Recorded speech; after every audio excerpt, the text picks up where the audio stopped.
La creación del patriarcado. Autoría de Gerda Lerner. Capítulo 2. Una hipótesis de trabajo. La asunción básica con la que debemos comenzar cualquier teorización del pasado es que hombres y mujeres construyeron conjuntamente la civilización. Al tener que partir, como nos toca hacer, del resultado final para ir retrocediendo en el tiempo, nos hacemos una pregunta distinta a la de un origen único. Nos preguntamos, ¿cómo llegaron los hombres y mujeres que construyeron su sociedad y levantaron lo que hoy llamamos civilización occidental a la presente situación? Una vez abandonamos el concepto de mujeres como víctimas de la historia, dominadas por hombres violentos, fuerzas inexplicables e instituciones sociales, hay que encontrar una explicación al enigma principal, la participación de la mujer en la construcción de un sistema que la subordina. Creo que abandonar la búsqueda de un pasado rehabilitador, la búsqueda del matriarcado, es el primer paso en la dirección adecuada. La creación de mitos compensatorios del pasado lejano de las mujeres no la va a emancipar en el presente ni en el futuro. El sistema de pensamiento patriarcal está tan imbuido en nuestros procesos mentales que no podremos sacárnoslo de encima hasta que no seamos antes conscientes de ello, lo cual siempre supone hacer un esfuerzo especial.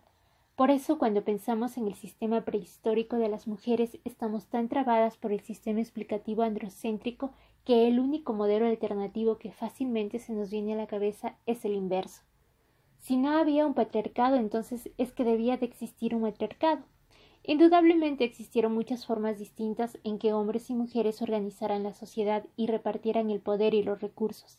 Ninguna de las evidencias arqueológicas que tenemos es concluyente y nos basta para permitirnos elaborar un modelo realmente científico de aquel periodo tan importante que fue la transición de las sociedades cazadoras y recolectoras del Neolítico a sociedades agrícolas.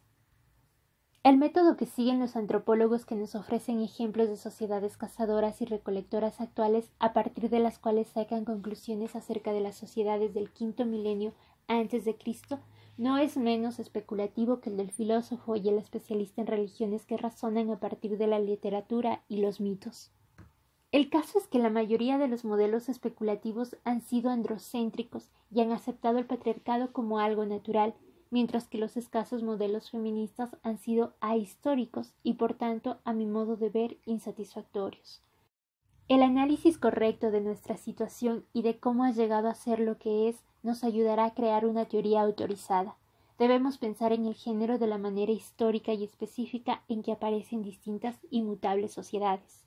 La antropóloga Michelle Rosaldo llegó a unas conclusiones parecidas, aunque partía de otro punto de vista. Escribió lo siguiente: ir en busca de los orígenes es en última instancia pensar que lo que hoy somos es algo que no tiene nada que ver con el producto de nuestra historia y nuestro mundo social actual, y más concretamente que nuestros sistemas de género son primordiales, transhistóricos y básicamente inmutables desde sus raíces. Fin de la cita. Luego nuestra investigación se convierte en la búsqueda de la historia del sistema patriarcal. Dar historicidad al sistema de dominación masculino y afirmar que sus funciones y manifestaciones cambian con el paso del tiempo es romper de forma tajante con la tradición heredada. Esta tradición ha mistificado el patriarcado convirtiéndolo en ahistórico, eterno, invisible e inmutable. Pero es precisamente a causa de los cambios en las oportunidades sociales y educativas al alcance de las mujeres por lo que durante los siglos XIX y XX un gran número de ellas fueron al fin capaces de evaluar críticamente el proceso mediante el cual habíamos contribuido a crear ese sistema y mantenerlo. Ahora tan solo somos capaces de conceptuar el papel de las mujeres en la historia y gracias a eso generar una conciencia que las puede emancipar. Esta conciencia puede liberar también a los hombres de las consecuencias no queridas ni deseadas del sistema de dominación masculino. Para enfocar esta investigación como historiadores debemos abandonar las explicaciones unicausales. Debemos asumir que si y cuando los acontecimientos ocurren simultáneamente, la relación entre ellos no necesariamente ha de ser causal. Debemos aceptar que cambios tan complejos como una alteración básica de las estructuras del parentesco ocurrió lo más probable a consecuencia de una multiplicidad de fuerzas interactuantes. Debemos verificar cualquier hipótesis que desarrollemos para un modelo de forma comparativa entre culturas. La posición de las mujeres en la sociedad debe verse siempre en comparación con la de los hombres de su mismo grupo social y su misma época. Debemos verificar nuestro estudio no solo con pruebas materiales, sino también con las fuentes escritas. Aunque vayamos a buscar la existencia de pautas y similitudes, hay que estar abiertos a posibilidades de que se puedan obtener resultados parecidos procedentes de factores diversos a consecuencia de procesos muy distintos. Sobre todo debemos entender que la posición de las mujeres en la sociedad está sujeta a cambios con el tiempo, no solo de forma, sino también de contenido. Por ejemplo, no se puede juzgar el papel social de la concubina a partir de los parámetros del siglo XX o incluso del XIX, cuando lo que vamos a estudiar es el primer milenio antes de Cristo. Es un ejemplo tan evidente que citarlo puede parecer innecesario y, sin embargo, errores de esta índole suelen producirse en la discusión del pasado de las mujeres.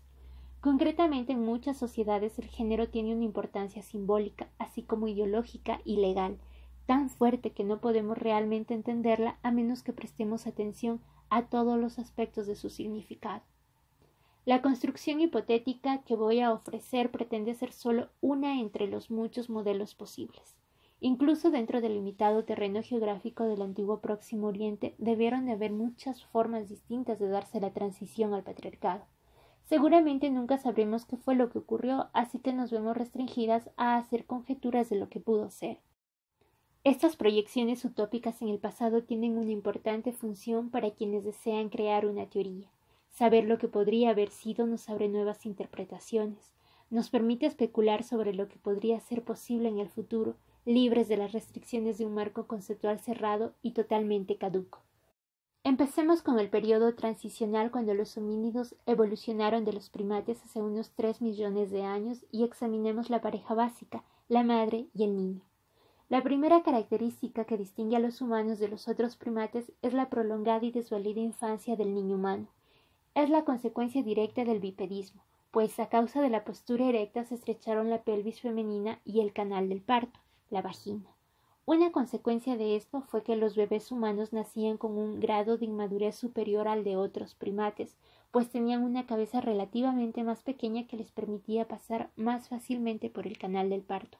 Además, en contraste con los simios más evolucionados, las crías humanas nacen casi sin pelo y por tanto experimentan una mayor necesidad de calor. No pueden asirse a sus madres de forma regular, ya que no poseen los móviles dedos de los simios, así que las madres deben utilizar las manos o más tarde sustitutos mecánicos de las manos para acunarles. El bipedismo y la postura erecta condujeron también a un mejor desarrollo de la mano, del pulgar oponible y a una mayor coordinación sensorial de las manos.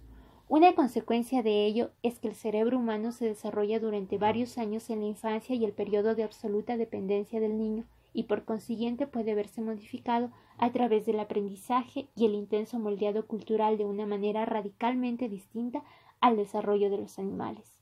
La neurofisióloga Ruth Blair utiliza estos hechos en un eficaz argumento contra cualquiera de las teorías que hablan de las características humanas innatas. El paso del forrajeo a una recolección de alimentos cara a su posterior consumo, posiblemente por parte de más de un individuo, fue crucial para el avance de la evolución humana. Debió de propiciar la interacción humana, la invención y el desarrollo de recipientes y el lento aumento evolutivo del tamaño del cerebro. Nancy Tanner sugiere que las hembras que cuidaban de sus desvalidas crías tenían más incentivos para desarrollar estas habilidades, mientras que los machos habrían continuado durante un largo periodo forrajeando solos. Ella especula que fueron estas actividades las que condujeron por primera vez al uso de útiles a fin de abrir y separar los alimentos vegetales con los niños y para escarbar buscando raíces. En cualquier caso, la supervivencia del niño dependía de la calidad de las atenciones maternas. Asimismo, la efectividad de una madre en la tarea de recolección redundaba en su propia nutrición y por tanto incrementaba su esperanza de vida y fertilidad. Afirmamos, al igual que Tanner y Blair, que en el lento avance desde los homínidos erectos a los humanos completamente evolucionados del periodo neandertal, unos 100.000 años antes de Cristo, el papel de las mujeres fue crucial. En algún momento después de este periodo se desarrolló la caza a gran escala por grupos de hombres en África, Europa y norte de Asia. Las primeras evidencias de la existencia de arcos y flechas datan tan solo de hace unos 15.000 años. Puesto que la mayor parte de las explicaciones de la presencia de una división sexual del trabajo defienden la existencia de sociedades cazadoras y recolectoras, tenemos que examinar más a fondo estas sociedades en el Paleolítico y en los primeros estadios del Neolítico. Del Neolítico nos llegan restos de pinturas rupestres y estatuillas que sugieren una profunda veneración a la diosa madre. Podemos entender por qué razón hombres y mujeres habrían escogido esta como su primera forma de expresión religiosa si tenemos presente el vínculo psicológico existente entre madre e hijo. Debemos nuestros conocimientos de las complejidades y la importancia de ese lazo en gran parte a los estudios psicoanalíticos modernos. Tal y como Freud nos ha mostrado, la primera experiencia que tiene el niño en el mundo es que todo su entorno y su yo apenas están separados. El entorno formado principalmente por la madre, que es su fuente de alimento, calor y placer, solo de una forma gradual empezará a distanciarse del yo cuando el niño sonría o llore para obtener una gratificación a sus necesidades. Cuando no se satisfacen las necesidades del niño y experimenta la ansiedad y el dolor asociados al frío y al hambre, aprende a reconocer el poder abrumador de ese otro externo, la madre. Los estudios psicológicos modernos nos han dado detallados informes de la compleja interacción entre madre e hijo y de las maneras en que la respuesta física de su madre, su sonrisa, su voz, contribuyen a que el niño se forme un concepto del mundo y de sí mismo. Es dentro de esta interacción humanizante donde el niño comienza a obtener placer gracias a su capacidad para imponer sus deseos al entorno. El esfuerzo por ser autónomo y el reconocimiento de su propia identidad nacen de la lucha del niño contra la poderosa presencia materna. Los informes psicoanalíticos en que están basados estas generalizaciones provienen del estudio de la maternidad en las sociedades occidentales modernas. Aún así hacen hincapié en la crucial importancia que tiene la experiencia de absoluta dependencia del niño y del poder abrumador de la madre en la formación del carácter y la identidad del individuo. En una época en la que las leyes contra el infanticidio, así como la posibilidad de disponer de biberones, habitaciones calientes y mantas, proporcionan una protección social a los niños, independientemente de cuáles sean las inclinaciones de la madre, este poder materno abrumador parece más simbólico que real. Durante 200 o más años, otros cuidadores varones y mujeres podían, si hacía falta, brindar cuidados maternales a un niño sin poner en peligro sus posibilidades de supervivencia. La sociedad civilizada se ha interpuesto entre la madre y el niño y ha transformado la maternidad. Pero en las condiciones primitivas, antes de que surgieran las instituciones de la sociedad civilizada, el poder de la madre sobre el niño debió de ser impresionante.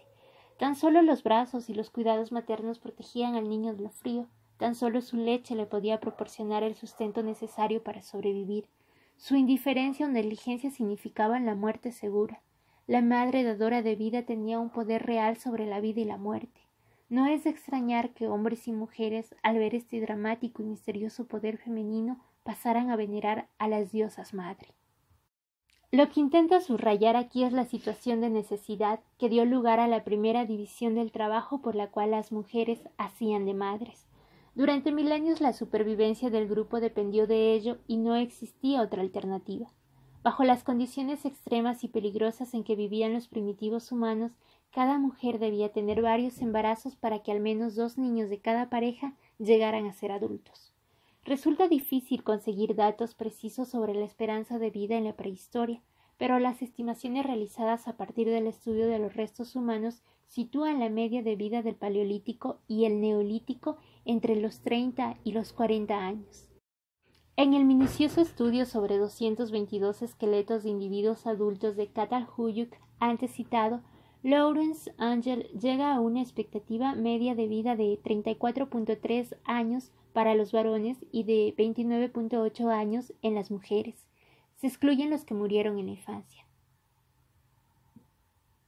Las mujeres habrían tenido más embarazos que hijos vivos, como también se ha producido en la época histórica en las sociedades agrícolas. La infancia era más prolongada, pues las madres amamantaban sus hijos durante 2 o 3 años. Así pues, cabe suponer que era absolutamente esencial para la supervivencia del grupo que las mujeres núbiles dedicasen la mayor parte de su vida adulta a los embarazos, la maternidad y la crianza de los hijos.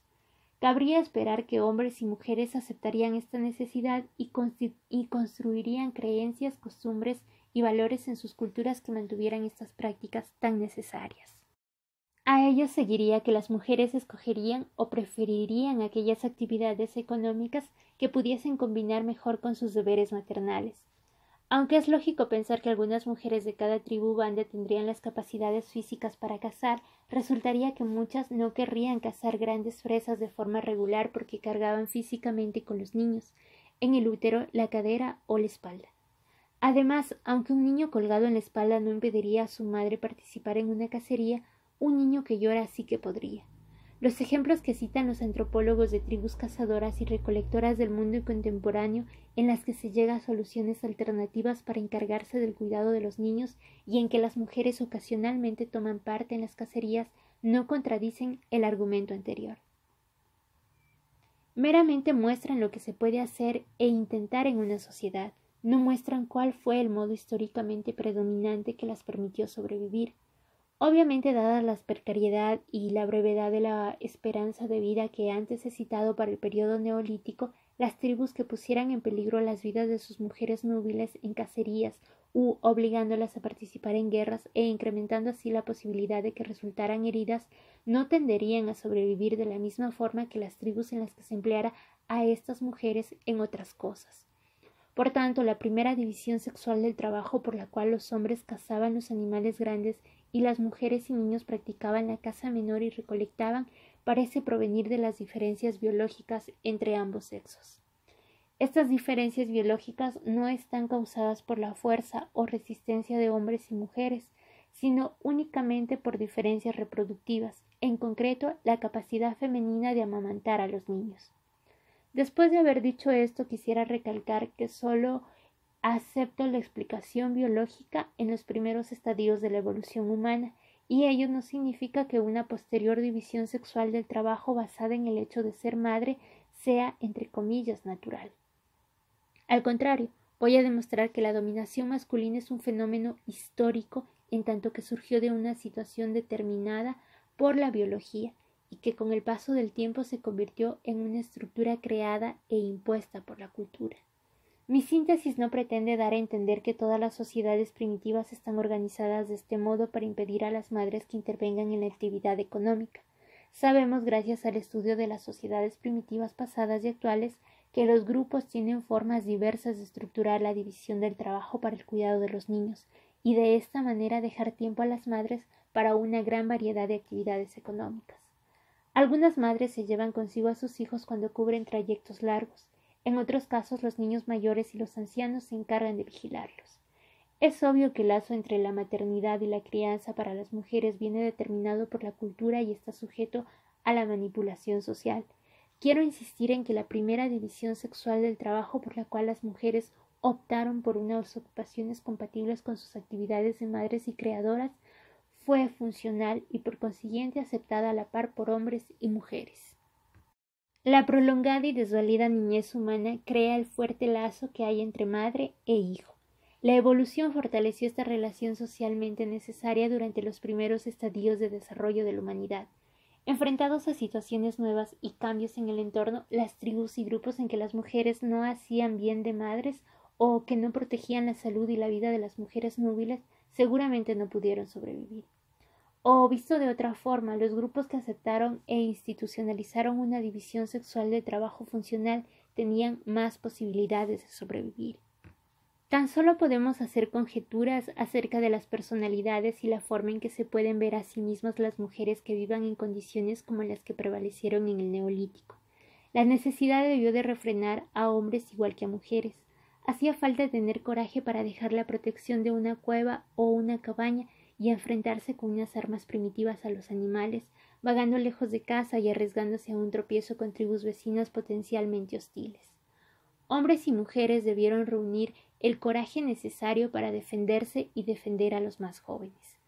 A causa de su decidida tendencia cultural a centrarse en las actividades masculinas, los etnógrafos nos han dado muchísima información acerca de las consecuencias del desarrollo de la confianza en sí mismo y la suficiencia del hombre cazador. Basándose en evidencias etnográficas, Simone de Beauvoir ha especulado que fue de esta primera división del trabajo de la cual surgiría la desigualdad entre los sexos y la que ha destinado a la mujer a la inmanescencia, en un trabajo diario rutinario, frente a las osadas proezas del hombre que le llevaban a la trascendencia. La fabricación de herramientas, de las invenciones, el desarrollo de las armas, todo se ha descrito como producto de las actividades masculinas para subsistir, pero el desarrollo psicológico de las mujeres ha recibido una atención menor y por lo general se ha descrito con términos más propios de una ama de casa contemporánea que de un miembro de una tribu de la Edad de Piedra. Ellis Boulding, en su visión general del pasado de las mujeres, ha sintetizado los estudios antropológicos para presentar una interpretación considerablemente diferente. Boulding halla en las sociedades neolíticas un reparto igualitario del trabajo, en el que cada sexo desarrolló las habilidades adecuadas y el conocimiento esencial para la supervivencia del grupo. Ella nos explica que la recolección de alimentos exigía un profundo conocimiento de la ecología, las plantas, los árboles y las raíces de sus propiedades alimentarias y medicinales. Describe a la mujer primitiva como la guardiana del fuego doméstico, la inventora de los recipientes de arcilla y de los cestos, gracias a los cuales se podían guardar los excedentes alimentarios de la tribu en previsión de los tiempos de penuria. La describe como la que ha quitado los secretos a las plantas, los árboles y los frutos para transformar sus productos en sustancias curativas, en tintes, cáñamo, hilo y ropas. La mujer sabía cómo transformar las materias primas y los cadáveres de animales en productos alimentarios. Sus habilidades han sido tan variadas como las de los hombres y seguramente igual de esenciales. Sus conocimientos eran quizás superiores o al menos iguales a los de él. Es fácil imaginar que le debía de parecer más que suficiente. Formó parte tanto como él en desarrollo de rituales y ritos de la música, de la danza y de la poesía. Y aún así se debía saber responsable de dar vida y de criar los hijos. La mujer de la sociedad precivilizada debió de ser igual al hombre y sin ningún problema se podía sentir superior a él. Nota de la autora. Aunque no existen pruebas fiables de estas afirmaciones acerca de la originalidad de las contribuciones de las mujeres, tampoco las hay de las capacidades inventivas de los hombres. Ambas se basan en conjeturas. Para nuestros propósitos es importante que nos permitamos a nosotras mismas la libertad de especular sobre las igualdades de las contribuciones de las mujeres. El único problema que entraña este ejercicio es que querramos llevar nuestras conjeturas, porque parezcan lógicas y convincentes, a la categoría de prueba. Esto es lo que han hecho los hombres. No se debe caer en el mismo error. Ellis Boulding, The Underside History, A View of Women Through Time. Boulder, Colorado, 1976, capítulos del 3 al 4. Véase también Gordon, Child, Man Makes Himself. Nueva York, 1951, páginas de las 76 al 80.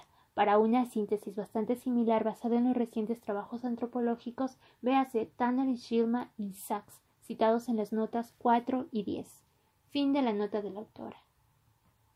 La literatura psicoanalítica y más recientemente la reinterpretación feminista que hizo Nancy Chodorow nos brinda unas descripciones muy útiles del proceso a través del cual, partiendo del hecho de que son las mujeres quienes cuidan los niños, se crea el género. Veamos si estas teorías tienen validez cuando se describe un proceso de desarrollo histórico. Chodorow argumenta que la relación con la madre difiere de una forma sistemática en chicos y chicas ya desde las primeras etapas. Niños y niñas aprenden a esperar de las mujeres el amor infinito, sin reparos, de una madre, pero también asocian con ella sus temores de impotencia.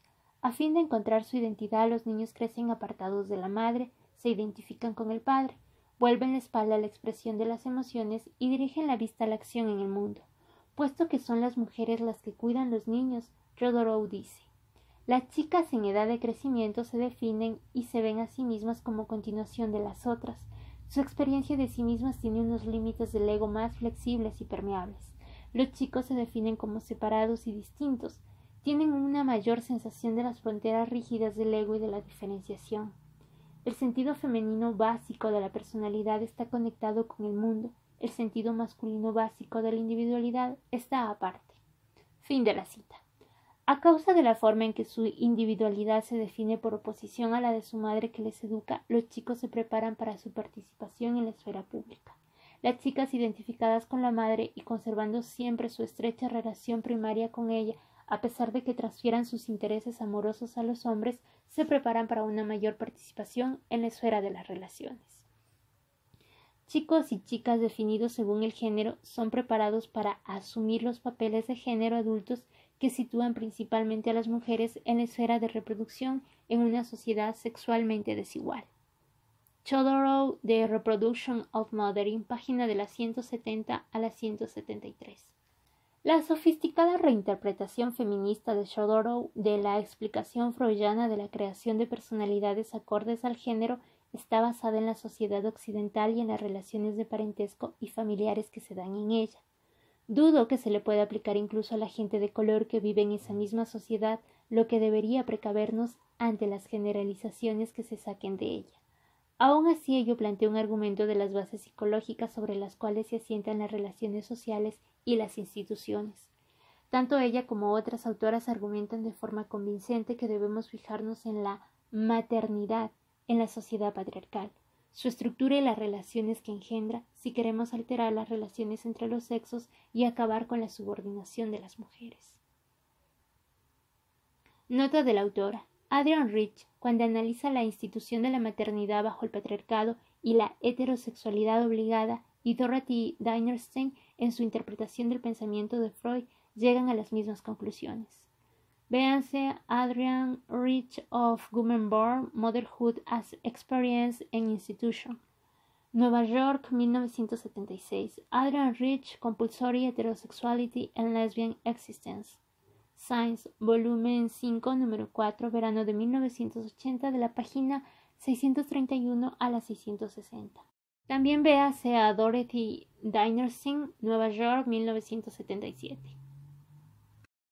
Rosaldo critica estas teorías psicológicas porque descuidan o ignoran el contexto social en el que tiene lugar la paternidad. Aunque admiro el trabajo de Chodorow y de Rich, estoy de acuerdo con esta crítica y he de añadir que en ambos casos se intenta presentar como una generalización universal cuando solo es aplicable a las personas de clase media de una nación industrializada. Fin de la nota de la autora. Yo diría que el tipo de formación de la personalidad que Chodorow describe como resultado de que las mujeres cuiden a los niños en las sociedades industriales del presente no se dio en las primitivas sociedades del Neolítico. Al contrario, las actividades de hacer de madres y educadoras asociadas a su autosuficiencia en la recolección de alimento y su sentido de la competitividad en muchas y variadas técnicas esenciales para vivir debieron de ser experimentadas por hombres y mujeres como una fuente de fortaleza y probablemente de poder mágico. En algunas sociedades las mujeres guardaban celosamente sus secretos de grupo, su magia, sus conocimientos de las hierbas curativas. La antropóloga Louise Paul, en un trabajo sobre un poblado indio guatemalteco del siglo XX, dice que el misterio y reverencia que rodean a la menstruación contribuye a que las mujeres tengan la sensación de estar incluidas en los poderes místicos del universo. Las mujeres manipulan el miedo de los hombres a que la sangre menstrual amenace su virilidad, convirtiendo la menstruación en una arma simbólica. En la sociedad civilizada son las chicas las que tienen más dificultades para formarse una personalidad. Diría que en la sociedad primitiva este peso recaía sobre los chicos, cuyo miedo y temor ante la figura de la madre tenía que transformarse a través de la acción colectiva en una identificación con el colectivo masculino. Si las madres con sus pequeños niños se unían a otros grupos de madres y niños para la recolección y preparación de alimentos, o si los hombres tomaban la iniciativa de llevarse a los chicos jóvenes en su grupo, pertenece al reino de las conjeturas. Las evidencias procedentes de las sociedades primitivas que sobreviven en el presente prueban que hay muchas formas diferentes de estructurar la división sexual del trabajo en las instituciones sociales que unen a los jóvenes con los adultos. Una preparación aparte según el sexo durante los ritos de iniciación, ser miembro de las logias del mismo sexo y la participación en rituales del mismo sexo son solo algunos ejemplos. Inevitablemente las bandas para cazar presas de mayor tamaño hubieran conducido a un vínculo masculino que se habría reforzado con las guerras y la preparación necesaria para convertir a estos chicos en guerreros. Así como las dotes maternales de las mujeres eran esenciales para asegurar la supervivencia de la tribu y por consiguiente debieron de ser muy apreciadas, también lo sería la habilidad en la caza y la guerra de los hombres. Se puede defender fácilmente que aquellas tribus que no preparaban hombres dotados para la guerra y la defensa acababan con el tiempo sucumbidos ante las tribus que promovían dichas actitudes entre sus hombres. Ya se han planteado otras veces estos argumentos evolucionistas, pero aquí estoy abogando también a favor de un argumento psicológico basado en el cambio de las condiciones históricas. La formación del ego en el varón, que puede haberse producido en un contexto de miedo, temor y quizá aprensión ante la mujer, debe de haber conducido a los hombres a crear instituciones sociales que animaran sus egos, fortalecieran la confianza en sí mismos y respaldaran el sentido de su propia valía. Los teóricos han ofrecido gran variedad de hipótesis para explicar la aparición del guerrero y la propensión masculina a crear estructuras militaristas. Van desde explicaciones biológicas como los niveles más altos de testosterona y que la mayor fuerza física de los hombres les hacen ser más agresivos, a psicológicas. Los hombres compensan su incapacidad de tener hijos con el dominio sexual de las mujeres y la agresión a otros hombres. Freud vio el origen de la agresividad masculina en la rivalidad edípica entre padre e hijo por el amor de la madre, y afirmó que los hombres construyeron la civilización para compensar la frustración de los instintos sexuales en su primera infancia. Las feministas, comenzando por Simone de Beauvoir, han estado muy influidas por estas ideas, lo que posibilitó que se explicara el patriarcado como consecuencia de la biología o la psicología masculinas. De este modo, Susan Brown Miller cree que la capacidad que poseen los hombres de violar a las mujeres conduciría a su propensión a violarlas, y muestra cómo esto ha conducido al dominio masculino sobre las mujeres y a la supremacía masculina. Elizabeth Fisher argumentaba ingeniosamente que la domesticación de los animales enseñó a los hombres cuál era su papel en la procreación y que la práctica de cruzar animales les dio la idea de violar a las mujeres. Ella defiende que la brutalidad y la violencia ligadas a la domesticación animal condujeron a los hombres a la dominación sexual y a una institucionalización de la agresión. Más recientemente, Mary O'Brien ha elaborado una minuciosa explicación del origen de la dominación masculina basada en la necesidad psicológica de los hombres de compensar su incapacidad de tener hijos a través de la construcción de instituciones de dominación, y al igual que Fisher, fecha este descubrimiento en el periodo del comienzo de la domesticación animal. Estas hipótesis, aunque nos lleven por caminos interesantes, adolecen de una tendencia a buscar explicaciones unicausales, y aquellas que basan su argumentación en los descubrimientos ligados a la ganadería son de hecho erróneas. La cría de animales se introdujo al menos en el Próximo Oriente hacia el 8000 a.C., y tenemos indicios de sociedades relativamente igualitarias como la de Catalhuyuk, que practicaban la ganadería unos 2000 a 4000 años después. Por tanto, no puede haber una relación causal.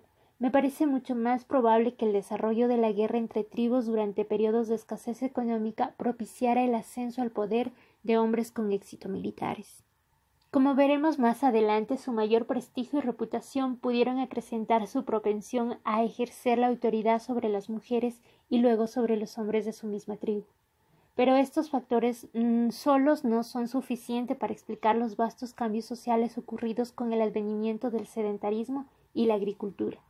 Para entenderlos en toda su complejidad, nuestro modelo teórico ha de recurrir ahora a la práctica del intercambio de mujeres. El intercambio de mujeres, un fenómeno observado en numerosas sociedades tribales de muchísimas áreas distintas del mundo, ha sido identificado por el antropólogo Levi Strauss como la causa principal de la subordinación femenina. Puede adoptar formas distintas como la de separar por la fuerza a la mujer de su tribu, el rapto de la novia, la desfloración o violación ritual, o los matrimonios acordados. Va precedido siempre por tabúes relativos a la endogamia y del adoctrinamiento de las mujeres, ya desde su primera infancia, con vistas a que acepten sus obligaciones para con sus familiares y consientan a estos matrimonios forzados. Levi Strauss dice al respecto: la relación global de intercambio que es el matrimonio no se establece entre un hombre y una mujer, sino entre dos grupos de hombres, y la mujer figura solo como uno de los objetos de intercambio y no como una de las participantes. Esta afirmación sigue siendo igualmente válida incluso cuando se tienen en cuenta los sentimientos de la joven, como habitualmente suele pasar. Al aceptar la unión que se le propone, ella precipita o permite que tenga lugar el intercambio, pero no altera su naturaleza. Fin de la cita. Claude Lévi-Strauss, The Elementary Structures of Kinship, Boston, 1969, página 115. Lévi-Strauss dice que con este proceso se cosifica a las mujeres, se las deshumaniza y se las trata más como a cosas que como a seres humanos.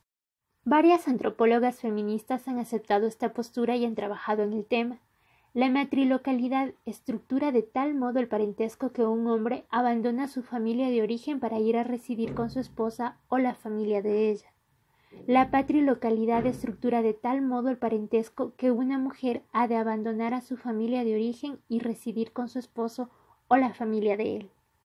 Esta constatación ha llevado a la asunción de que el paso de matrilinealidad a patrilinealidad en las relaciones de parentesco debió de constituir un viraje decisivo de las relaciones entre ambos sexos y debe de coincidir con la subordinación de las mujeres. Pero ¿cómo y por qué se originó este tipo de organización?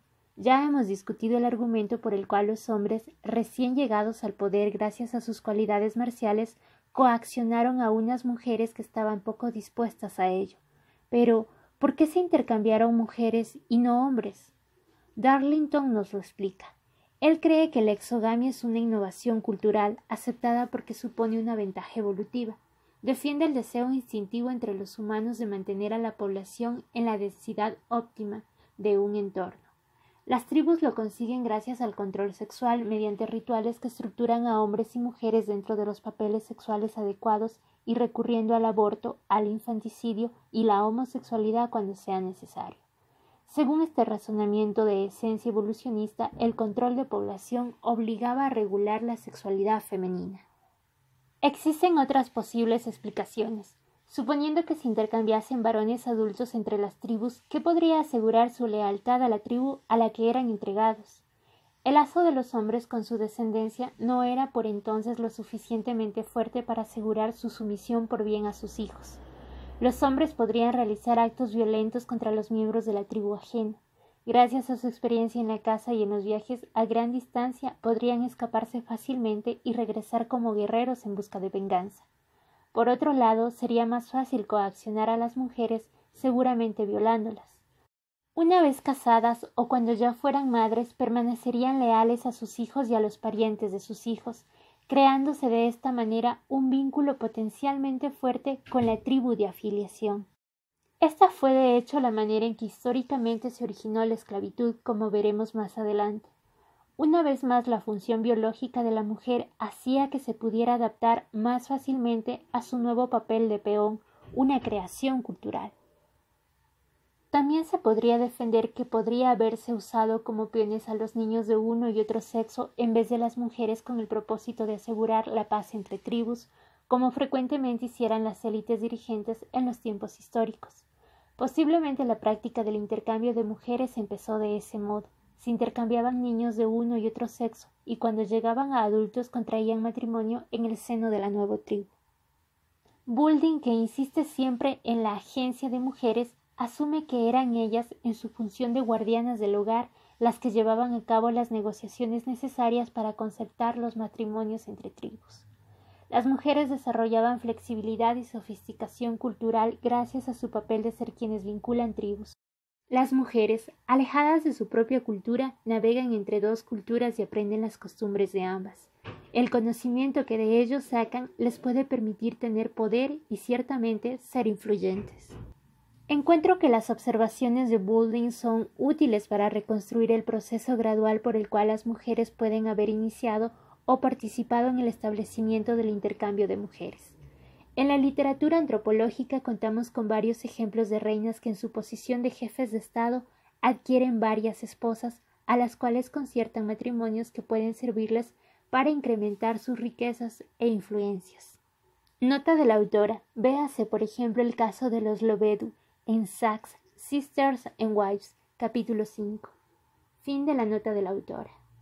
Si se intercambiaban chicos y chicas haciendo de peones y su descendencia quedaba incorporada a la tribu a la que se les había entregado, es obvio que la tribu que tuviera más chicas que chicos incrementaría más rápidamente su población que la tribu que aceptase a más chicos.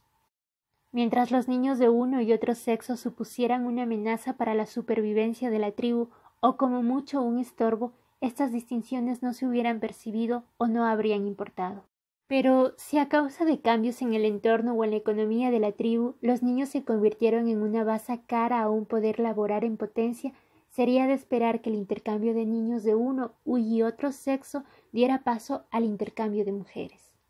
Los factores que condujeron a este desarrollo están bien explicados, en mi opinión, por los antropólogos estructuralistas marxistas.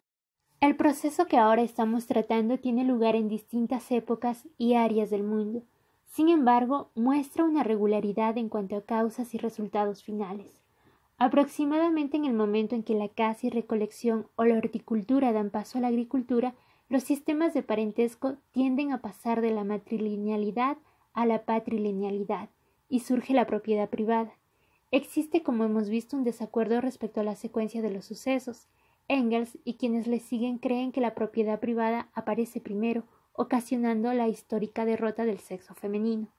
Levi-Strauss y Claude Meillas-Sux opinan que es el intercambio de mujeres el que origina finalmente la propiedad privada. Meillas-Sux ofrece una detallada descripción del estadio de transición. En las sociedades cazadoras y recolectoras, hombres, mujeres y niños de uno y otro sexo participan en la producción y en el consumo de lo que producen. Las relaciones sociales entre ellos tienen carácter inestable, son desestructuradas e involuntarias. No hay necesidad alguna de estructuras de parentesco o de intercambios estructurados entre tribus. Este modelo conceptual, del que resulta algo difícil encontrar ejemplos en la actualidad, da paso a un modelo de transición, una etapa intermedia, la sociedad horticultora. La cosecha basada en tubérculos y tala es inestable y está sujeta a las variaciones climáticas. La incapacidad de estos pueblos para conservar los cultivos durante algunos años les obliga a depender de la caza, la pesca y la recolección como alimentos suplementarios. Durante este periodo en el que proliferan los sistemas matrilineales y matrilocales, la supervivencia del grupo exige un equilibrio demográfico entre hombres y mujeres. Meillas-Sux argumenta que la vulnerabilidad biológica de las mujeres en el momento del parto indujo a las tribus a procurarse más mujeres de otros grupos, y que esta tendencia al hurto de mujeres condujo a constantes guerras entre las tribus. En el proceso surgió una cultura guerrera. Otra consecuencia de este robo de mujeres es que las cautivas eran protegidas por los hombres que las habían conquistado o por toda la tribu vencedora. Durante este proceso se trataba a las mujeres como posesiones, cosas, se las cosificaba, mientras que los hombres se convertían en los que cosificaban, pues ellos conquistaban y protegían. Por primera vez se reconoce la capacidad reproductora de las mujeres como un recurso de la tribu. Luego, a medida que van surgiendo las élites dominantes, la adquiere en propiedad un grupo de parientes en particular. Ello ocurre con el desarrollo de la agricultura. Las condiciones materiales de la agricultura cerealística exigen una cohesión de grupo y una continuidad temporal, lo que refuerza la estructura de la unidad doméstica. Para obtener una cosecha, los trabajadores de un ciclo productivo están en deuda con los trabajadores del ciclo productivo anterior por los alimentos y las semillas. Puesto que la cantidad de alimentos depende de la disponibilidad de trabajo, la producción se convierte en el principal interés. Ello tiene dos consecuencias. Refuerza la influencia de los varones ancianos e incrementa el incentivo de las tribus a adquirir más mujeres. En una sociedad completamente formada y basada en la agricultura de arada, las mujeres y los niños son indispensables en el proceso de producción, que es cíclico e intensivo. Los niños son ahora una base económica. En esta etapa las tribus prefieren adquirir el potencial reproductivo de las mujeres y no a éstas. Los hombres no tienen hijos de una forma directa, por tanto serán mujeres y no hombres los que se intercambian. Esta práctica queda institucionalizada en el tabú del incesto y las pautas de un matrimonio patrilocal. Los hombres ancianos que dan continuidad a los conocimientos concernientes a la producción mistifican ahora estos secretos y ejercen poder sobre los hombres jóvenes controlando los alimentos, el saber y las mujeres. Controlan el intercambio de mujeres, restringen su conducta sexual y adquieren la propiedad privada de ellas. Los jóvenes han de ofrecer servicios laborales a los ancianos a cambio del privilegio de poder acceder a las mujeres. En estas circunstancias, ellas pasan también a ser parte del botín de los guerreros, lo que alienta y refuerza el dominio de los hombres ancianos sobre la comunidad. Por último, la histórica derrota femenina es posible por medio de la abolición de la matrilinealidad y la matrilocalidad, resultando ventajosa a aquellas tribus que la logran. Hay que advertir que en el esquema de Meilak-Sukh el control de la reproducción, la sexualidad femenina, precede a la adquisición de la propiedad privada. De esta manera, Meilak-Sukh pone en la picota a Engels, proeza que Marx realizó con Hegel. La obra de Meilak-Sukh abre horizontes nuevos al debate en torno a los orígenes, aunque las críticas feministas objeten su modelo androcéntrico en el que las mujeres solo figuran en el papel de víctimas pasivas. También hemos de señalar que el modelo de Meilak-Sukh aclara que lo que se cosifica no son las mujeres, sino su capacidad reproductiva, y sin embargo, él y otros antropólogos estructuralistas continúan hablando de la cosificación de las mujeres. La distinción es importante, ya hablaremos de ella más adelante. Hay otras cuestiones que su teoría no responde. ¿Cómo adquirieron los ancianos el control sobre la agricultura? Si nuestras primeras especulaciones acerca de las relaciones sociales entre ambos sexos en las tribus cazadoras y recolectores son correctas, y si el hecho comúnmente aceptado de que fueron las mujeres quienes desarrollaron la horticultura es exacto, entonces sería de esperar que fueran ellas quienes controlasen el producto de la labor agrícola. Pero aquí entran otros factores a los que hay que prestar atención. No todas las sociedades atravesaron un estadio de horticultura. En muchas sociedades la ganadería y la cría de animales, solas o combinadas con las actividades de recolección, precedieron al desarrollo de la agricultura. La ganadería fue seguramente desarrollada por los hombres. Era una ocupación que llevaba a la acumulación de excedentes en ganado, carne o pieles. Sería de esperar que los acumulasen aquellos que los generaban. Es más, la agricultura de arada exigía inicialmente la fuerza masculina, y ciertamente no era la ocupación que habrían escogido las mujeres embarazadas o las madres lactantes, excepto de forma auxiliar. Así pues, la práctica económica de la agricultura reforzó el control masculino sobre los excedentes, que también podían adquirir mediante conquista durante las guerras entre tribus. Otro posible factor que habría contribuido al desarrollo de la propiedad privada en manos de los hombres pudo ser el reparto desigual del tiempo libre. Las actividades hortícolas son más productivas que la recolección y dejan más tiempo libre, pero el reparto de este tiempo de ocio es desigual. Los hombres se benefician más que las mujeres por el simple hecho de que las actividades femeninas de preparar la comida y cuidar de los niños prosiguen igual. Así es que posiblemente los hombres podían emplear este nuevo tiempo de ocio para desarrollar oficios nuevos, iniciar rituales que les dieran un mayor poder de influencia y administrar los excedentes. No quisiera insinuar la existencia de un determinismo o una manipulación consciente, todo lo contrario. Las cosas fueron por unas vías y luego han tenido unas consecuencias que ni hombres ni mujeres esperaban. Ni tenían que ser conscientes de ello, igual que no lo fueron los hombres modernos que dieron nacimiento al mundo feliz de la industrialización con sus consecuencias de contaminación y sus efectos ecológicos. En el momento en que pudo surgir una conciencia del proceso y de sus consecuencias, era ya demasiado tarde para detenerlo, al menos para las mujeres.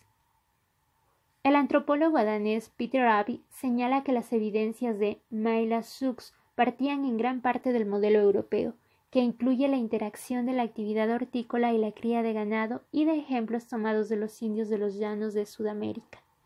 Abbe menciona casos como el de las tribus cazadores australianas, en los que existe un control sobre las mujeres en ausencia de actividad hortícola.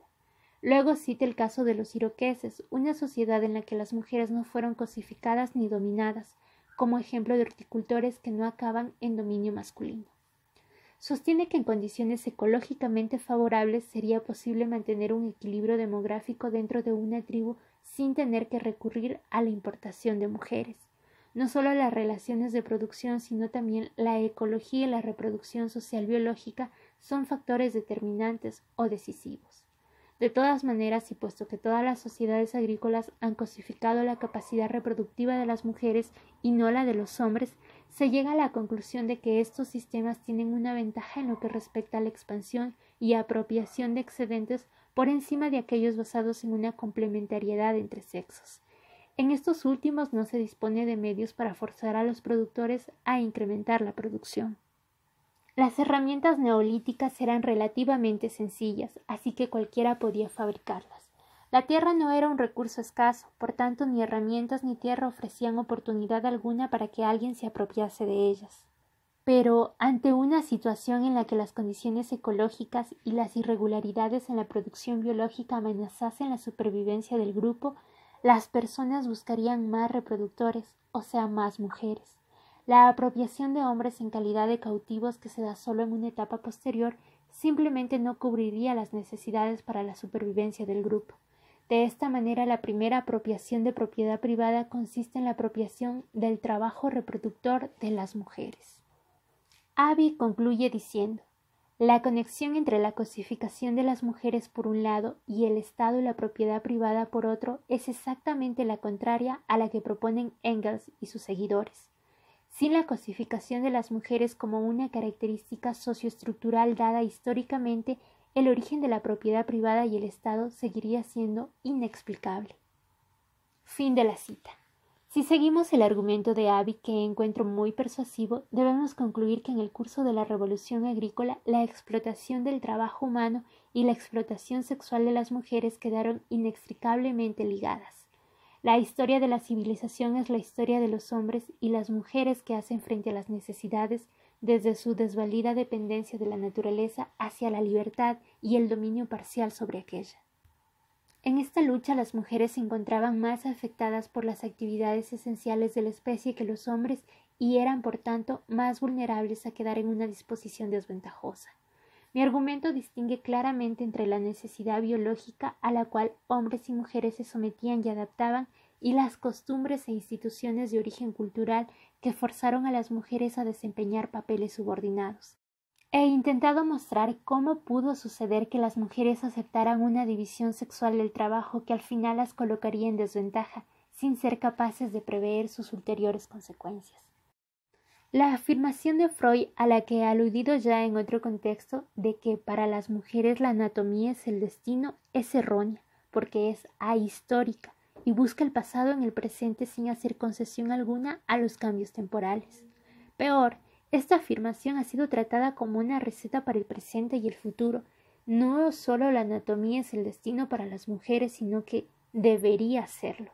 Lo que Freud habría tenido que decir es que para las mujeres la anatomía fue una vez su destino. Esta afirmación es correcta e histórica. Lo que fue en su día ya no lo es y no tiene por qué serlo nunca más. Con Melexus y Abby nos hemos trasladado del reino de la especulación pura a la consideración de evidencias fundamentadas en los datos antropológicos de sociedades primitivas en época histórica. Hemos tenido en cuenta evidencias materiales tales como la ecología, el clima y los factores demográficos, y hemos insistido en la compleja interacción entre diversos factores que pudieran afectar los avances que estamos intentando comprender. No hay manera de que podamos aportar pruebas consistentes para referirnos a estas transiciones en la prehistoria que no sea a través de las inferencias y las comparaciones con lo que ya conocemos. Como luego veremos, se puede verificar en varios puntos la hipótesis explicativa que hemos propuesto con evidencias históricas. Hay unos pocos hechos acerca de los cuales podemos estar seguros con los datos arqueológicos. En algún momento durante la Revolución Agrícola, unas sociedades relativamente igualitarias con una división sexual del trabajo basada en las necesidades biológicas dieron paso a unas sociedades muchísimo más estructuradas en las que tanto la propiedad privada como el intercambio de mujeres basado en el tabú del incesto y la exogamia eran comunes. Las primeras sociedades fueron a menudo matrilineales y matrilocales, mientras que las últimas sociedades sobrevivientes eran predominantemente patrilineales y patrilocales. No existen en ningún lugar pruebas de un proceso contrario que pase de la patrilinealidad a la matrilinealidad. Las sociedades más complejas presentaban una división del trabajo que ya no solo se basaba en las diferencias biológicas, sino también en las jerárquicas y en el poder de algunos hombres sobre otros hombres y todas las mujeres. Varios especialistas han concluido que el cambio descrito aquí coincide con la formación de los estados arcaicos. Es entonces en este periodo donde hay que acabar con las especulaciones teóricas y empezar la investigación histórica.